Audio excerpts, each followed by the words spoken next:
This is Thursday, day 7 of the Great Experiment. I trust that you are being blessed, that your life is changing as you're drawing closer to the Lord.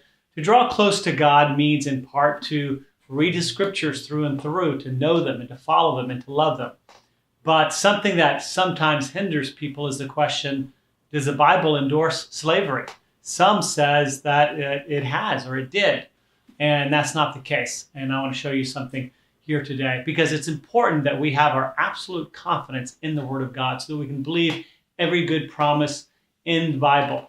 The law laid down, the way of life, the ethics laid down in the scriptures are absolutely supreme and is worthy of our full confidence. And let me explain why it never supports slavery. I'm going to read a passage here from 1 Timothy chapter 1.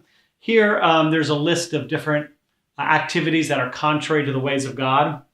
It says, lawless and disobedient, for the ungodly and sinners, for the unholy and profane, for those who strike their fathers and mothers, for murderers, the sexually immoral, men who practice homosexuality, enslavers, liars, perjurers, and whatever else is contrary to sound doctrine. So it's a list of activities that are contrary to God's ways.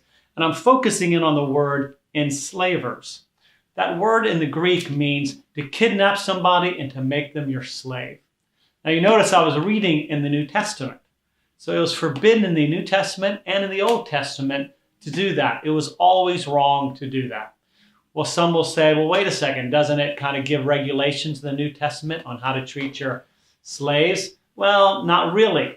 That word translated is the Greek word doulos, and it means bondservant, not really slave. And so it's a mistranslation that some translations have. If you have a good translation, it'll translate it as bondservant. And these people were people, the vast majority of whom were prisoners of war that were contract labor to be part of a group for a while until they bought their way out of that position, certainly by age 30 years old. Sometimes there are people who owe debts and some other different things.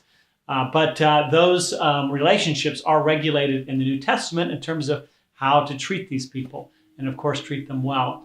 And that's appropriate. In different times in history and different cultures, there are all sorts of different relationships between working and family and these sorts of things. But the idea of kidnapping someone and making them your slave is always prohibited. And some today will think that the Bible allowed this or encouraged it. Absolutely not the case. Certainly people try to use the Bible to justify it, just like the people use the Bible today to try to justify bad activities. It's always the case. But you can trust the Word. You can trust the Scriptures.